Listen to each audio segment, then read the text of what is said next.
Il ne faisait pas bon s'aventurer sur les routes ce vendredi matin. Des routes glissantes un peu partout, rendant la circulation particulièrement difficile, notamment sur le réseau secondaire où les conducteurs de poids lourds étrangers étaient contraints de s'arrêter sur le bas-côté. Et là, vous pouvez pas partir. Là, partir, cargos, problème. Vous êtes bloqué là. Bloqué là. Problème, stop. L'Espagnol qui est derrière vous, là, il essaie de repartir, puis il est coincé.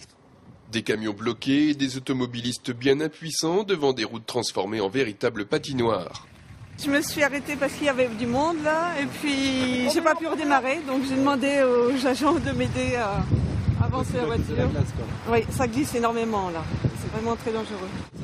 Quelques accidents, heureusement sans gravité, ont été recensés à la sortie de la Roche, route de Nantes.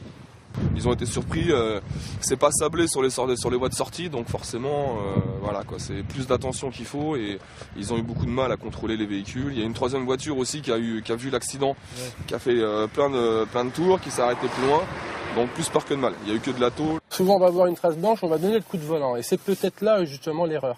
Il vaut mieux attaquer cette plaque en ligne droite et ne pas bouger, hein, et surtout éviter toute réaction brutale. Donc pas de coup de frein, pas de coup de volant. Du côté des grands axes, de sérieux ralentissements à signaler en début de matinée. C'était plus roulant par la suite, mais la prudence reste malgré tout de mise dans les prochaines heures.